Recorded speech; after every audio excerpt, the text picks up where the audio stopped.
할렐루야. 나사렛 사람들의 아침을 담당하는 시카고 나사렛교회 양정성 목사입니다.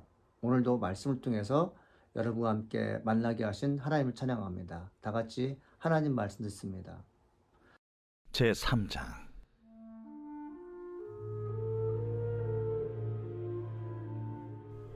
내가 밤에 침상에서 마음으로 사랑하는 자를 찾았노라. 찾아도 찾아내지 못하였노라. 이에 내가 일어나서 성 안을 돌아다니며 마음에 사랑하는 자를 거리에서나 큰 길에서나 찾으리라 하고 찾으나 만나지 못하였노라. 성 안을 순찰하는 자들을 만나서 묻기를 내 마음으로 사랑하는 자를 너희가 보았느냐 하고 그들을 지나치자마자 마음에 사랑하는 자를 만나서 그를 붙잡고 내 어머니 집으로 나를 잉태한 이의 방으로 가기까지 놓지 아니하였노라. 예루살렘 딸들아, 내가 노루와 들사슴을 두고 너희에게 부탁한다. 사랑하는 자가 원하기 전에는 흔들지 말고 깨우지 말지니라. 몰약과 유향과 상인의 여러 가지 향품으로 향내 풍기며 연기 기둥처럼 거친 들에서 오는 자가 누구인가? 볼지어다 솔로몬의 가마라. 이스라엘 용사 중 60명이 둘러쌌는데 다 칼을 잡고 싸움에 익숙한 사람들이라. 밤의 두려움으로 말미암아 각기 허리에 칼을 찾느니라. 솔로몬 왕이 레바논 나무로 자기의 가마를 만들었는데 그 기둥은 은이요 바닥은 금이요 자리는 자색 깔개라. 그 안에는 예루살렘 딸들의 사랑이 엮여져 있구나. 시온의 딸들아, 나와서 솔로몬 왕을 보라.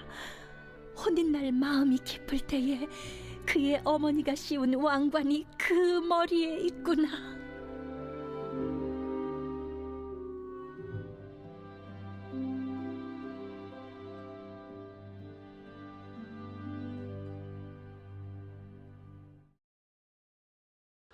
여러분, 아가서 전체를 읽어보면서 여러분 느끼는 감정이 무엇입니까? 신학적인 깊이, 또 이 성경이 왜 써진가에서 모르는 사람들은 대본 읽을 때마다 상당히 외설적인 면이 있습니다.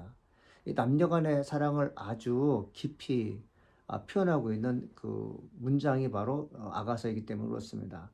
아가서의 저자는 솔로몬이지만 솔로몬은 하나님을 진심으로 사랑한다는 직설적인 표현이 없이 우회적으로 어느 여인을 사랑하는 것을 내가 하나님을 이렇게 사랑합니다라고 표현하고 있는 걸 볼 수 있습니다. 정경에 들어온 것이 기적이죠. 사실은 그 당시에 정경으로 아가서를 삽입해야 되나 말해야 되놓고 많은 공격을 당했고 스스로가 미온적인 태도를 보였습니다. 그렇지만 이 아가서를 찬찬히 읽어보면 우리가 갖고 있는 감정이 있지 않습니까? 우리가 어떤 여인을 사랑할 때 조건 없이 내 모든 것을 다 주고도 더 줄 것이 없는 나의 감정이 드러나지 않습니까? 마치 우리가 하나님과 나의 사랑 관계는 하나님께서 나를 위해서 그분의 모든 걸 주셨듯이 나 또한 그분에게 모든 것을 드릴 수 있는 마음의 감정, 열정 이런 것이 있어야 함을 아가서는 이제 교훈하고 있는 거죠. 아가서 3장의 이제 배경은 밤입니다. 이 밤은 단순한 시간적 배경이 아니죠. 마음의 상태를 비추는 공간입니다. 침상은 쉬는 시간이지만 여인의 마음은 쉬지 않습니다. 몸은 누워 있는데 영혼은 깨어 있습니다. 사랑은 편안함 속에서 잠들기보다 결핍 속에서 더 뚜렷하게 깨어나기 때문이죠. 아가서의 저자 이렇게 말합니다. 내가 밤에 침상에서 마음으로 사랑하는 자를 찾아노라. 이 문장은 믿음의 본질을 보여줍니다. 하나님을 찾는 일은 언제나 마음에서 시작됩니다. 눈에 보이지 않아도 손에 잡히지 않아도 마음은 그분의 부재를 감지합니다. 사랑하는 여러분, 신앙이 충만하다는 게 뭘까요? 하나님이 내 마음 가운데 있는 거죠. 제가 며칠 전에 어느 책을 읽어봤는데 그분이 그 얘기를 하더라고요. 우리가 갖고 있는 더럽고 추한 것을 주님께 드릴 테니 주님의 거룩한 마음을 나에게 주옵소서 라는 그런 내용이었어요. 우리 마음이 어디에 있습니까? 우리 마음 안에는 무엇이 잘 적고 있습니까? 여러분, 우리는 간혹 가다가 본인에게 자문할 필요가 있습니다. 어떤 걸 자문해야 되냐면 내 마음속에 정말 예수님이 계시는가? 하나님이 내 모든 삶의 주인 된다는 그 고백을 자연스럽게 할 수 있을 만큼 내 마음속에 하나님의 은혜로 가득 찼는가라는 걸 보는 거죠. 아가서 저자는 마음으로 사랑하는 자를 찾는다. 여러분 기가 막힌 식구죠. 기가 막힌 고백이죠. 신앙은 충만할 때보다 오히려 채워지지 않는 순간에 더 진실하게 보입니다. 마태복음 5장 3절에 심령이 가난한 자는 복이 있나니 라고 되어 있죠. 마음이 가난한 자가 복이 있다. 여러분 어떻습니까? 여러분 마음은 무엇으로 가난합니까? 하나님이 내 마음 가운데 충만하지 못한 것 때문에 그것이 채워지지 않는 것 때문에 여러분 슬프고 그것 때문에 마음이 아픕니까? 그렇다면 그런 분들은 진짜 복 있는 사람이죠. 아가서의 저자는 이걸 말하고 있는 거죠. 기도가 절박해지는 때는 모든 것이 잘 될 때가 아니라는 말이 있습니다. 설명할 수 없는 공허가 마음을 채울 때입니다. 우리 목회자들에게 종종 성도 되신 분들이나 아주 오래전에 만났던 분들이 잘 지내냐고 묻습니다. 저는 잘 지내십니까? 라고 질문하면 잘 못 지낸다고 이렇게 얘기합니다. 사랑하는 여러분, 양심적으로 고백하는데 목회자 자신이 늘 잘 지낼 수가 없죠. 잘 못 지내니까, 그리고 내가 가지고 있는 지식과 내가 가진 양식으로 문제를 해결하지 못하니까 답답하고 잘 못 지내는 거죠. 이 와중 가운데 하나님을 찾는 의지와 그리고 하나님을 찾도록 인도하시는 성령의 도움받기 때문에 내가 편안한 것이죠. 겉으로 말하는 것은 불편하지만 내심 하나님 은혜를 더 찾고자 하는 본심에서 제가 그런 얘기를 자주 합니다. 여인은 사랑하는 자를 찾았잖아 곧 만나지 못했다 이렇게 고백하고 있죠. 찾는다고 해서 즉시 응답이 주어지지 않는 경험은 신앙의 길에서 낯설지 않습니다.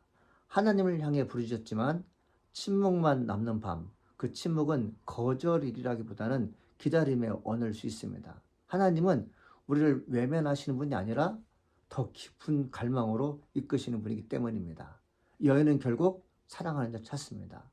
이 장면은 묵상의 중요한 전환점입니다. 신앙은 감정의 상태에 머무르지 않고 삶의 방향을 바꾸는 결단으로 나아갑니다.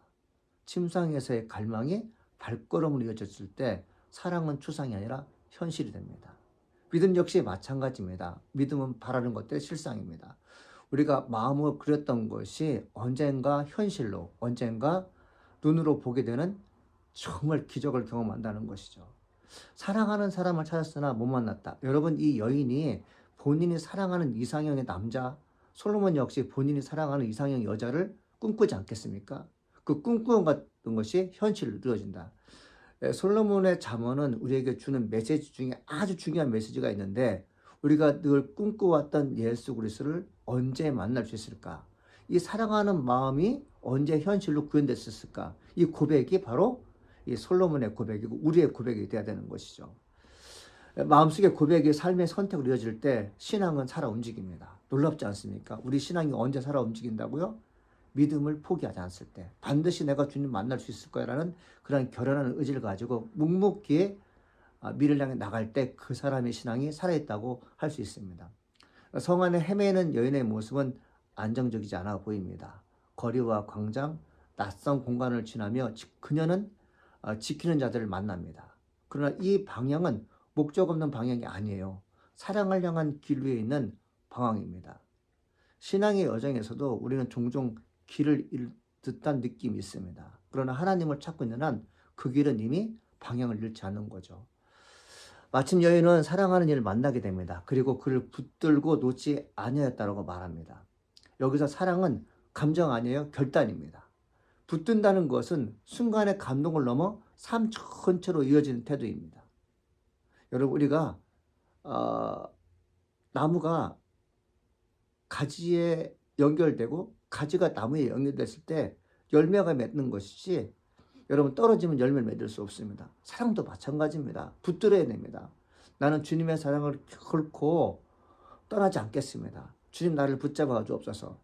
여러분, 사실 내가 주님을 붙잡는 힘보다 하나님이 나를 붙잡는 힘이 더 강하죠. 여러분, 우리가 누군가를 붙잡으려고 할 때 붙잡히지 않으면 여러분 어떻습니까? 마음이 상처가 입죠. 그런데 내가 붙잡고자 하는 그 대상자가 나를 붙잡아 준다면 결코 떨어지지 않는 거죠. 하나님의 사랑도 마찬가지입니다.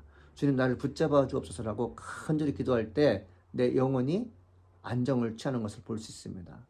붙든다는 것은 수요하는 욕망이 아니라 떠나지 않겠다는 약속이죠. 신앙은 하나님을 통제하는 힘이 아니라 하나님 곁에 머무는 마음입니다. 여인이 사랑하는 이를 어머니 집으로 데려가는 장면은 사랑이 은밀한 감정에 머물리지 않고 삶의 중심으로 옮겨지는 모습을 보여줍니다. 하나님과의 관계도 우리의 삶 한가운데로 들어오기를 원합니다. 이후 등장하는 솔로몬의 감화와 용사의 모습은 사랑의 또 다른 얼굴을 보여주게 되죠. 사랑은 달콤함만이 아니라 보호와 책임을 동반합니다. 밤의 두려움에 대비한 용사들처럼 성숙한 사랑은 상대의 연약함을 지키는 태도를 품습니다. 야, 이 말씀 얼마나 은혜롭습니까? 강한 자는 연약한 자를 돌본다. 이 밤이라는 어두운 공간, 이 어두운 공간에 누가 그에게 밝은 빛을 전해줄까? 밤에 속한 자들은 상당히 약한 존재입니다. 우리가 약한 존재로서 어둠에 속했을 때 예수님께서 빛 대신 빛이 돼서 오셨듯이 우리가 누구를 사랑할 때 나는 빛이 되고, 그리고 사랑하는 자가 어둠에 처했을 때 그들을 안전하게 선한 곳으로 밝은 곳으로 이끄는 것이 우리의 책임인 것이죠. 여러분, 신앙은 개인적인 차원을 뛰어넘습니다. 타인을 위해서 희생하는 거죠. 솔로몬은 이 얘기를 하는 거죠. 그래서 솔로몬은 이 얘기합니다. 사랑이 원하기 전에는 흔들지 말지니라. 이 말씀은 기다림의 중요성을 일깨웁니다. 사랑에는 하나님의 시간이 있어요. 조급함은 사랑을 앞당기는 것처럼 보이지만 실제로는 깊이를 잃게 만듭니다. 하나님은 서두르지 않습니다. 그분의 은혜는 준비된 마음 안에서 가장 온전히 드러납니다. 은혜는 준비된 자에게 주어지는 것이에요. 여러분이 기도 중에 있을 때, 여러분 누군가 나를 참견해서 더 이상 기도하지 말라고 할 때 얼마나 마음 아프겠습니까? 여러분, 혹 누군가가 하나님께 진실하게 기도할 때 깨우지 마십시오. 기도 그만하라고 말지 마시고, 그가 정말 온전히 하나님을 만나고 하나님의 사랑을 깊이 경험하고 또한 하나님의 음성을 들을 때까지 차분하게 내두는 것이 우리에게 필요하겠죠. 사랑하는 성도 여러분, 아가서 3장을 통해서 우리에게 주어지는 메시지는 무엇일까요? 나는 지금 무엇을 찾고 있는가? 나는 하나님을 붙들고 있는가? 아니면 스쳐간 감동을 추억하고 있는가? 나는 기다림의 시간 속에서 흔들리고 있는가? 아니면 신뢰 안에 머물고 있는가를 생각해 봐야 됩니다. 사랑하는 여러분, 주님 붙잡으십시오. 주님께서 여러분 붙잡아 줄 줄 믿습니다. 여러분이 기도하기로 마음먹었다면 그 자리를 떠나지 마십시오. 하나님께서 여러분을 위로하시고 만나 줄 것입니다. 정말 사랑하는 자를 위해서 내가 가진 그 모든 것을 다 주고도 아쉬움이 남는 것처럼 하나님을 사랑하는 마음이 여인을 사랑하는 마음처럼 전환된다면 이 얼마나 행복하고 아름답겠습니까? 기도하겠습니다. 주님, 침상의 안락함에 머무르지 않게 하옵소서. 밤에는 주님을 찾는 마음을 잃지 않게 하소서. 만날 때 붙들 줄 아는 믿음을 허락하여 주옵소서. 기다림의 시간 속에서 조급함이 아니라 신뢰로 주님과 함께 머무는 영혼이 되게 하옵소서. 하나님 말씀 중에서 한 남자가 한 여인을 사랑할 때 정말 자기의 모든 것을 다 드리고 또 남을 만큼 사랑하는 것처럼 우리가 하나님께 무엇을 드릴 때 내 마음과 정성을 다 드려 하나님 찬양하는 신실한 종이 될수록 축복하여 주시옵소서. 이 하나님이 성탄절은 바로 하나님께서 우리를 얼마나 사랑하셨는지 보여주는 시간입니다. 주님 우리에게 그분의 모든 것 주셨습니다. 우리 이에 대해서 받기만 하고 머물지 않고 나 또한 주님께 내 모든 것을 드리겠다고 마음먹는 은혜의 시간 갖게 도와주옵소서. 예수님의 이름으로 기도합니다. 아멘.